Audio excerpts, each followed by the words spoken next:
This is Meltdown Live, presented by MyBookie.ag. Use code NEXTROUND at MyBookie.ag for double your initial deposit. You sign on to make a deposit, they double it with code NEXTROUND at MyBookie.ag. Bet anything, anytime, anywhere. MyBookie.ag. Hello, welcome in to the Meltdown. We're here with part 2 of the show. I think we've got some of the things fixed on the program, but you never know. Technology, we don't fully control it. So, at the end of the day, when I have these technical issues, you know what I tell myself? Hey, at least you're not working in radio anymore, because that's a nightmare. So I'm happy about that. Welcome back into the Culver studio. Thrilled to have you. If you're just joining us here, there is a part 1. You need to go check that out. But this break gave EG a little bit of a chance for a pit stop because I don't normally drink. What are you Okay. drinking? I don't normally drink energy drinks ever. This is 200 milligrams of caffeine. So I was sent a test run of Livy Dunn's new energy drinks to try out. Thank you, Livy. If you don't want to frequent the potty in the sense of it literally will make you be like a racehorse, don't drink this. I was really like, how am I going to explain if I pee my pants on this chair? So that break was good for me. Good. That's good. But wow, I'm like, what an endorsement. Yeah. It's it tastes good, right? It tastes good. I do have a very enhanced focus right now. Yeah. Yeah. Yeah. We don't know what's going to happen. The stream crashed last time. EG just started gnawing through wires and grinding her teeth. I mean, I apologize for the graphic nature, but wow, that 200 milligrams of caffeine, I'm not even done with it. Yeah, you may want to be Livy done with it and put it down. You're scaring me a little bit because, well, it's your rate of speech. Am I talking fast? Your blink rate, I feel like, is intense. Also, while Tyler and I were talking about Ari Aster, you were shifting around a lot. Yeah, because I'm like, I was like, how do I'm nothing but a professional, so I didn't want to exit unprovoked. Give me the can. Yeah, I'm gonna get that away from me. Give me the can before it puts you back on the can. Yeah, seriously. Okay. I mean, listen, if you want to have some energy or some focus, right? Livy's got you. Okay. And the flavor's If nice. you want to do arm circles over there while me and Tyler talk about film, that's fine. Okay. I mean, I know. I feel like I need to run a marathon. Man, I feel like I need some of that. I mean, yeah. If you're watching on replay at 2x speed, I apologize. What's happening? Yeah, I'm like, okay. Anyways, sorry. You good? Ali Aster, our guy. Ari Aster. How's your heart? Are you good with your pulse and everything? I'm gonna do my beats per minute. Just give me a second. Give me 1 minute. Hold on. Wait, no, you can keep talking. I'm gonna do this while. I can't tell if you're dead or alive. I'm more alive than ever. Hold on. Okay, we're done. You guys continue on. We're done. Okay. I was talking about, for those just joining us, and it's a perfect time to join us, by the way, because we hadn't even really gotten into the heart of the list. But I was talking about the directors that sell tickets. Because whether people want to realize it or not, it's not really actors that sell tickets anymore. It's directors, it's creatives, it's IP. Those are the things that really sell tickets. And Tyler, you've seen a bunch of really crap movies or movies that are good that no one else has gone to see with some high profile actors that these movies don't make money necessarily. Correct. And there's been plenty of those. However, you get a great director or a great piece of IP that people know and they want to support, and all of a sudden people are in the seats. And this is a list of 5 spots. And I feel like at number 5, I had to have a tie because it's the horror genre. So I got Ari Aster in there, who makes me uncomfortable with every project he does. And the other one I have is Robert Eggers at number 5. Nosferatu was the thing that's really put him on the map. And his follow-up is going to be treated as with utmost importance. Yep. Vampire. Or no, werewolf. Somebody's making a movie called Vampire, I think. He's also doing a Labyrinth sequel. Yeah. Which I am crazy about. I love Labyrinth. I'm trying to remember what it's called. Contact juggling? It's what is done in that movie. Maybe you're not a Labyrinth fan. David Bowie's character. He has crystal in his hand and he's, moving it around, but it's not really him. They had a guy come in and do that. But in the 4K Steelbook I bought, they have a whole class on contact juggling in there. I didn't know that's what it was called. It always just reminded me of like that made for as seen on TV product, the infomercial, the fushigi, that metal ball. Yeah. Yeah, EG knows what I'm talking about. Scam. 77 beats per minute, by the way. Not as high as I was expecting at all. No, I'm not expecting that. Yeah. Keep us posted. Yeah, I will. I feel like it's a little like low. Keep your vitals. You think it's low? That's actually scarier. I'm drinking 200 milligrams. Do you want your drink back? Yeah. I trust you. You're a grown adult. You know what you're doing. Okay.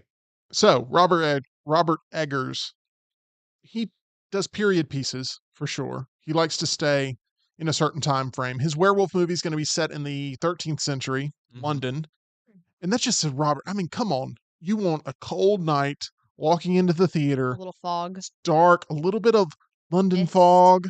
Maybe a storm outside. And I've got to put my hood up to protect myself from the elements and find shelter in the theater. And then I walk up to the bar and order some whiskey and then go to the theater with your crucifix. I would love like a Jack the Ripper movie from Robert Eggers. I always call him Robert Edgars, as in the bakery. Eggers. But I think he's a fantastic filmmaker. He's very young for the profession, and he's already churned out wonderful work, and I can't wait to see what he continues to do. The Witch, man, he plays it so straight. I mean, he plays it to the period, and some people, that's a deterrent. But for me, it's just I take so much value in that. One movie I have not seen of his that I need to see. I haven't seen The Northman. It's that one too, but there's another one. I have not seen The Lighthouse. I forget you haven't seen The Lighthouse. I haven't seen The Lighthouse. It's a weird movie. I know. It doesn't really fit into a genre. It's like part horror, part play almost, because it's just two characters kind of having a drama, part psychological thriller. You really can't describe it. It's a wild movie. A lot of these directors I'm mentioning, they have certain actors they like to work with. For Ari Aster, it would be Joaquin Phoenix. Like lately, they've been really paired up. Robert Eggers, it is Willem Dafoe. Willem Dafoe is very prevalent in his filmography. So I got them tied at number 5 because I feel like one of them is going to take off from the other. Now, one person who feels like they're in that spot right there is Osgood Perkins, and I don't think he's there yet. He's not there yet. But after one movie, they tried to make him there. They tried to like DCEU it, where they jumped 10 steps ahead, and he's not there yet. So calm down, Osgood Perkins. I mean, I like your work, but you just need to chill. Okay? Take a chill pill. Thank you. I mean, like all the promotion for the Monkey, they barely had the fact that it's based on like Stephen King's work attached to it. They were like, this is from the guy who made Long Legs. This is from Osgood Perkins. Yeah. Like he's already like an established auteur. Yeah. Remember that movie that came out 3 months ago? Blew everybody's mind. So, well, I mean, yeah, we just had it. Okay, number 4. I've got Ryan Coogler on this list at number 4. Sinners has put him to a point where he was already successful commercially, but now he's an auteur who just reached a new level of if his name's on a movie, people are going to go see it. And Ryan Coogler deserves to be on this list at number 4. Now, this list will change. It will ebb and flow. It's not concrete. It's like, this is a moving list. This list could move next week. It could move the next. Like, this is just where we are right now here on on April 22nd. Of 2025. Why did I have us back to February? I don't know. A shot of that drink. No, seriously. We're here in April. Ryan Coogler with Sinners has done a tremendous amount to sell movies by himself. It's a weird day. I'm sorry. I just looked at the chat. Smuff had such a great comment. He says Osgood Perkins sounds like another Leroy Jenkins. There you go. At least I have chicken. Yep. Ryan Coogler likes to work with Michael B. Jordan, who's been in all of his films, and that partnership is producing success there. So can't talk enough about Ryan Coogler and the run he's on right now with Sinners. Number 3, Jordan Peele. Jordan Peele is, you put him, Key and Peele? yeah, from Key and Peele. You put him, now this is the key. It cannot be executive produced And by Peele. Key and Peele, that was good. Jordan Peele. It has to be directed by Jordan Peele. Yeah, Monkey Man tried the whole produced by Jordan Peele angle, and it didn't really translate it into any box office success. And it looks like the new movie Him is going with the same angle of it being produced by Jordan Peele, but not directed by him. Now, Him really does look interesting. It does. Yeah, I saw the trailer. Can't remember what what movie it was before, but when I saw it, I was thinking like this looks really interesting. They do a good job of taking that traditional sort of like just do it sort of commercial and making it very ominous and just dark It does look more to me like an FX TV show than it does a a little bit, movie. a little bit. It's got like this whole, we're going to show you the dark side of football, Hmm. you know. It's kind of like if you take the football scene from The Faculty. If you've seen that movie, you know what I'm talking about. And you mix that with the movie Concussion by Will Smith, or with Will Smith, and you put those two movies together and you make it a horror movie. That's sort of where we're at with Him. It has the potential to become a sensation Oh yeah, based on what I've seen so far from it. Um, Marlon Wayans is in this, and that's a weird casting to me. Like, I like Marlon Wayans, but I don't know if I'm going to watch this movie and go, that's a miscast or not, or if he's going to just blow me away. So we'll see. But Jordan Peele, that's a movie that he's producing, and if you put him in a situation where he's directing something, the movie makes money. It's that simple. Whether it's Get Out, Us, Nope, his next movie will be a attention drawer for sure. Number 2 on my list of directors that can immediately sell tickets to movies. Number 2 is Quentin Tarantino. I was threatened by Tyler earlier in the day Okay. that he was going to beat me down if I did not have Quentin Tarantino on this list. incorrect. Not what I said. What was the exact I have it on verbiage? tape. I said I would be mad. Let me play the tape. Yeah. I will beat you down if I do. No, I'm just kidding. How'd you get that? Exactly. It's AI. But yeah, Quentin Tarantino, he said forever he's only going to make 10 movies. Hmm. You know, I hear that in the Wesley Snipes Blade voice. It's like, there's only ever going to be 10 movies, only going to make 10 movies, whatever. Quentin Tarantino's always said he's going to make 10 movies. Well, now he's up to number 10. He's made 9 movies, and The Hateful Eight excluded, he can pretty much immediately sell tickets to a movie based on his name being on there. Hateful Eight hit a time where Force Awakens ate it alive. But Once Upon a Time in Hollywood is really a movie about nothing. I mean, for the most part, I mean, it's like characters you're just going to kind of hang out with, and they're just kind of hanging out as things are going on. And like, It's just a snapshot of the free love era in Hollywood. yep. That's it. And it's, it's a And hangout movie. and it's sort of his fantasy of how that classic Hollywood keeps going. Yep. Because there's one historical event, a true crime event, that effectively put an end to both the hippie movement and that sort of era. The movie made money, Mhm. and it made enough money to where it's got the interest now for the sequel to come out on Netflix. And Tarantino deserves to be on this list at number 2. At number 1, I'm going to get to it here in just a second, but I've got some honorable mentions. Because these people, I still feel like their name associated with the movie sells tickets, but they're all excluded for one reason or another. I've got Steven Spielberg as an honorable mention because for the past 20 years, the hit factory has slowed down. Mhm. Let's just call it what it is. He jumps from genre to genre, which I respect, but I don't necessarily think it's been great for the box office results. He'll make something that is meant to be Oscar bait one year, and the next time it's like super commercial, and the next time it's his life story, and the next time it's, some sort of historical event, and he's just all over the place. And he has the right to do that as someone who's in the conversation for greatest filmmaker of all time. Steven Spielberg deserves to have that luxury to do whatever he wants when he wants to do it. But it's made him less consistent commercially. And there's no denying that over the past 20 years. I do hear his next movie, though, that he directs, that is an alien movie, Oh, is going to be back to blockbuster Steven Spielberg.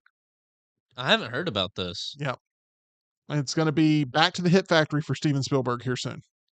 I think he's tired of being discounted. I thought Ready Player One was great, but it just culturally didn't take off the way I thought it could possibly. It is tentatively titled The Dish, scheduled for release next June. Uh, Directed by Spielberg, stars Emily Blunt, Josh O'Connor, Coleman Domingo, Colin Firth, and Eve Hewson. It's described as an event film and is rumored to involve UFOs. Yep. It's going to be a big one. And Wyatt Russell also in the cast. It is going to be a massive summer movie, and we'll see if it's successful. But Spielberg right now, he needs a movie like that. So we'll see. I've got Scorsese on this list.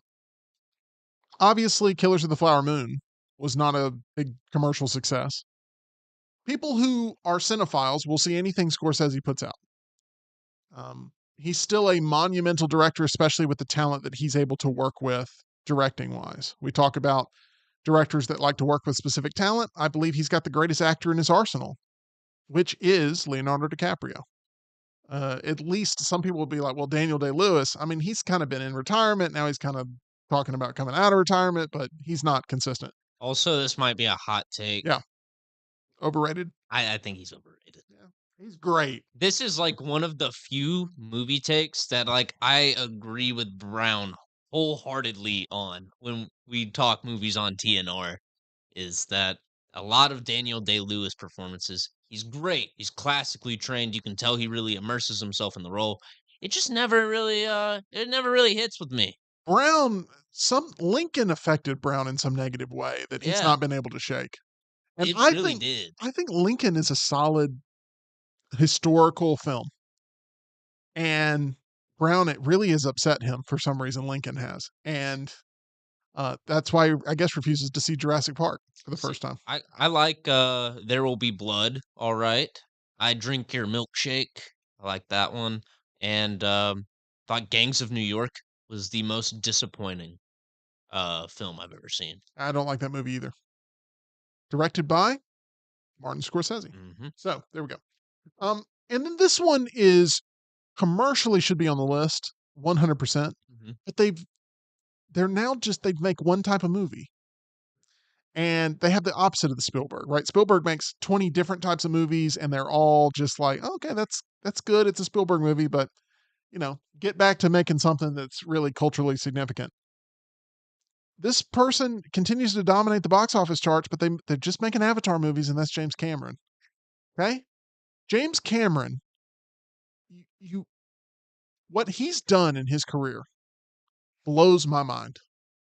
The things he's been able to accomplish as a director, as a filmmaker. The fact that he has so many movies that have done so well. Titanic, I believe, is one of the best movies ever made. Tyler, I know you're not a big fan of it. I'm not. It's a polarizing movie. People either love it or they hate it. And we represent both ends of that spectrum. I love Titanic. You hate Titanic.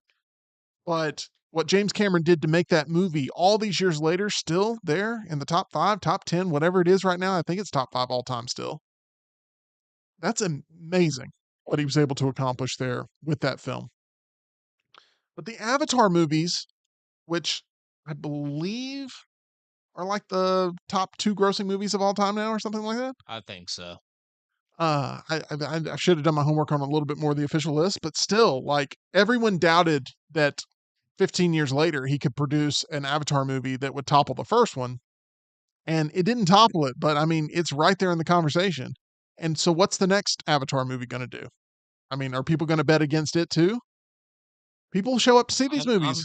I'm betting against James Cameron every time. And just simply because I'm tired of him ripping off Princess Mononoke and pretending he's a genius for it. But I guess he is a genius for it because he makes $1 billion every time he rips it off. If you bet against him throughout his career, you'd be 0 for 40 now because he just James Cameron doesn't miss when people bet against him. Like, when he executive produces something, it's just like Jordan Peele. It doesn't always work. I mean, very often Like anytime James Cameron comes out as a producer and tells us, "Hey, Terminator's good again, everybody, go see it." Typically, it's not very good.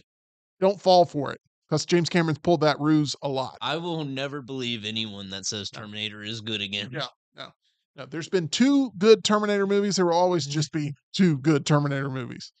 So there we go. Anyway, so those are some honorable mentions of heavy hitters that deserve to be talked about, but don't deserve to be on this list right now, currently where we're at.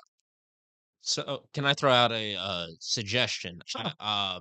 Not sure if you considered this person at all, or I'm not sure if he's very commercially successful, but I do believe his name sells tickets. Spike Lee. Yeah, I don't believe that his name sells a ton of tickets. Not a ton. Okay. Not a ton. His highest opening of all time, I still believe to this day, was Inside Man, Okay. which came out in 2006. 6. So, and that was a pretty low opening. He's just commercially, I guess maybe our talk of auteurs is what yes. got me thinking of Spike Lee. I'm talking about tours that sell tickets, though. And I'm not sure Spike Lee's that guy. I think we might be misusing the word auteur then because James Cameron's not an auteur. Didn't have him on the list. He's not on the Honorable official mention. list. Okay, fair enough. Yeah. That's why I couldn't include him on the list because he's making Avatar movies now. Yes. He could have that, he made Aliens, Hmm. he made Terminator. He made Terminator 2, Like- Judgment Day. I'm saying that he has this sort of background of being that guy, of being him. And then he's like dedicated his whole life now to Avatar. And that's what excludes him because it's just way too generic commercialization of his what could be tremendous work being produced. So, on the list, Robert Eggers, Ari Aster, Ryan Coogler, Jordan Peele, Quentin Tarantino so far. Yeah, all of those are auteurs. We're good. Okay, good. Number 1, Yeah, I knew where you were going. It's Nolan. it's Nolan.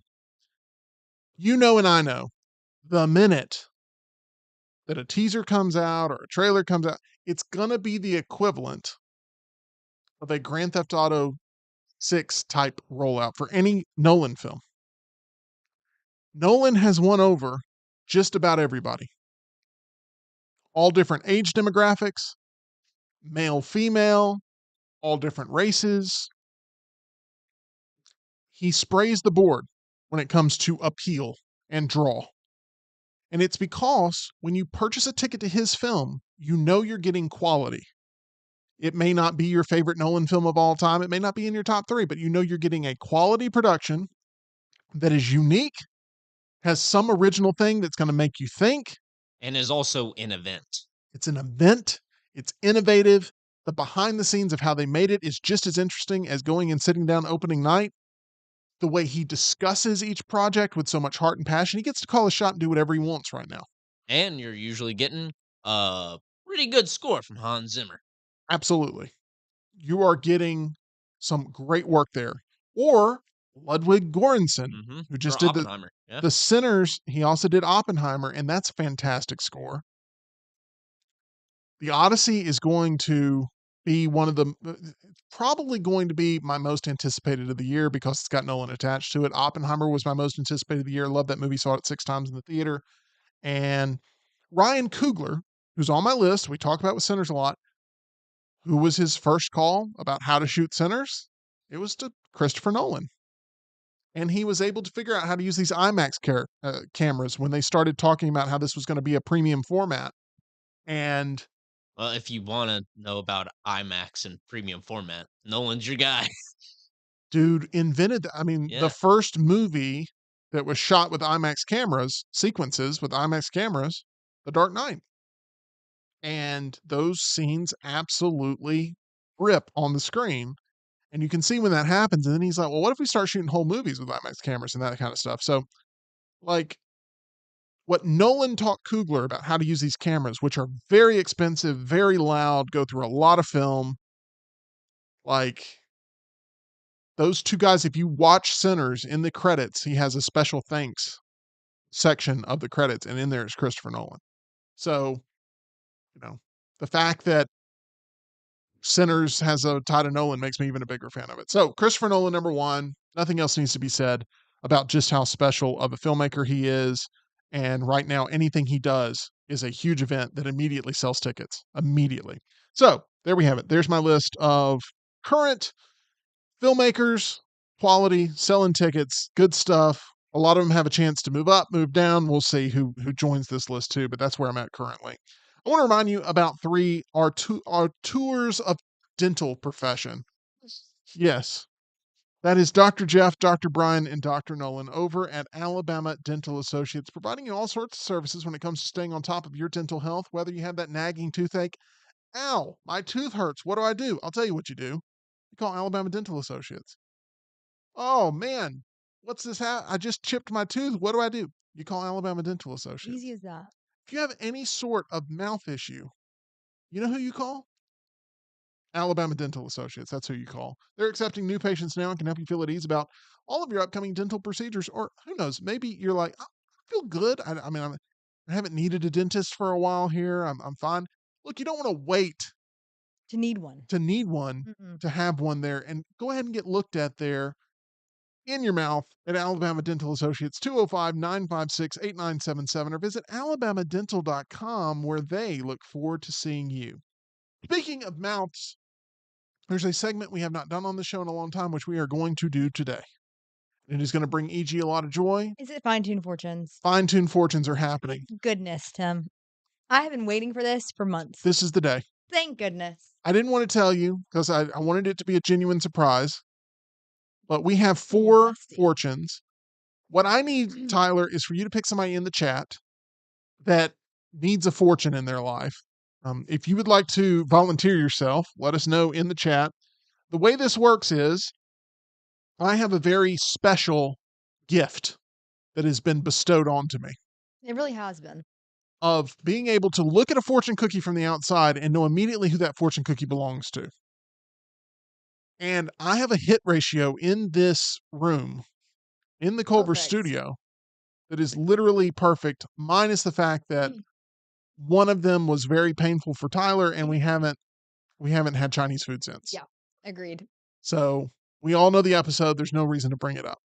But the only problem with doing fine-tuned fortune is, You sometimes have victims. well, the problem is we're going to have to replicate, duplicate, replenish Or fortune. our fortune cookie stash. Yeah. And I've kind of held on to it here for a while.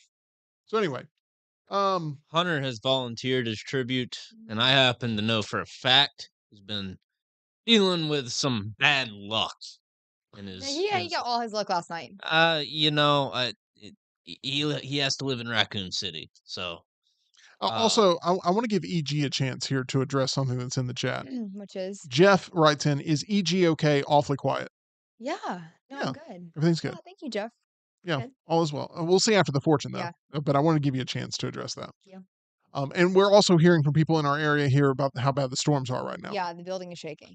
Which I have a feeling played into our connection issues here. Agreed. So we're working through some stuff. But it's time for fine-tuned fortunes. So wait, who are we selecting? Hunter. Okay. Hunter Bussey, which means that one of these has to deliver some pain to him. So the one that is Hunter's, I want you to put it to the side, but it's the second one there. Nope. Yep. So put that to the side. We're going to read that one last. Okay. Out of these 3, we're going to start with EG, and it's the one in the middle. Okay. That's yours for sure.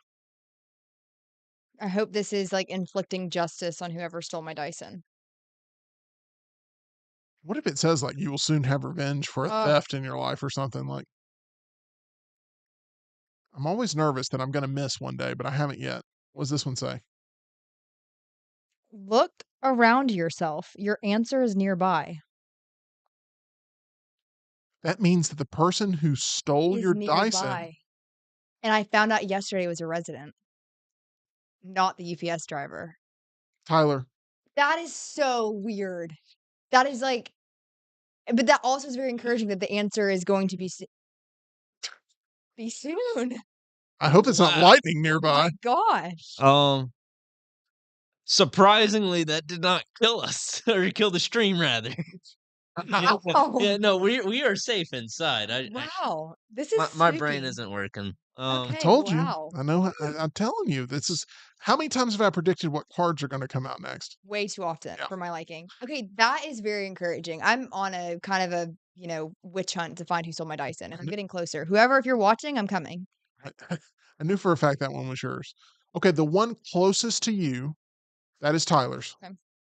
Oh boy, I can't wait for this one to tell me like, "Oh, you suck. You're the worst person I've ever seen." Cookies aren't typically mean, but to I'm Tyler they are. expecting it this time. It's just like, yeah, you're worthless. A deeper appreciation of life's beauty is coming close. That actually works really well with the fact that you're like convinced that the fortune cookie is going to Yeah. tell you to hate yourself. Yeah. And the fortune cookie just said, no, Yeah. actually, you're a beautiful soul and you You deserve to are be respected. Jesse McCartney, beautiful soul. Wow. Okay, this leaves you. That's me. I love this segment. So far, I mean, I'm going to go ahead and claim it. We're 2 for 2. Yeah, agreed.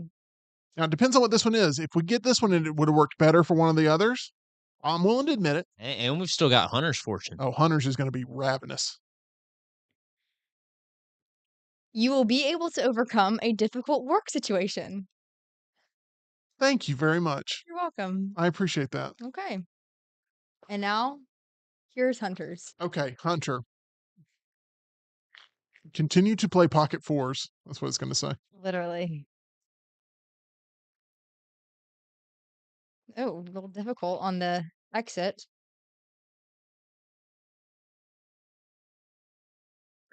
Allow your confidence to carry you through each day. Hunter's pretty confident in poker right now. This is on the nose. That was 4 for 4. 4 for 4. Wow. You're welcome. I'm telling you, I have a gift. It It is. it produces me some great results with friends and family uh, in Dang. social settings, but I can't really use this skill for many other No, things. but I mean, from start to finish. I love mine. Thank you. My Welcome. answer is near. You're welcome. Tyler, life's about to be more beautiful. I hope so. Wow. What a I've been fighting off raccoons every day.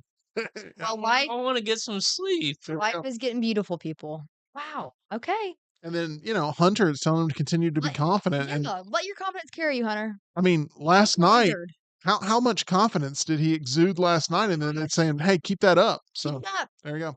Hey, one thing we recommend if you haven't tried it already, now's a great time there at mybookie.ag to use that promo code next round for that first time deposit bonus there at mybookie.ag, where you can bet on anything, anywhere, anytime there at mybookie.ag. If you love competition, especially competition that gets you paid, man, I love it too. MyBookie.ag is your spot. Use promo code next round. We're going to sign off before we are signed off For good. for good without being able to really do anything about it. The weather sounds crazy out there today. It does. And we will. We need to end the show on our own terms rather than the storm just taking us out right in the middle of a sentence. We didn't get to talk about it, so I just want to get this out real quick. Saw The Legend of Ochi last night at the Screen Unseen for AMC. It's a bit like E.T., and it really feels like an 80s movie. It feels nostalgic, and I really recommend it. 3.5 to 4 stars. You can see more in my out of the theater reaction available on the channel. Nice, right here on the channel. Make sure you're subscribed so you never miss those out of the theater reactions. Tomorrow, we've got a mystery box that we'll have here on the channel. Looking forward to seeing what we pull as the mystery box makes its return here on Meltdown Live. We will see you then.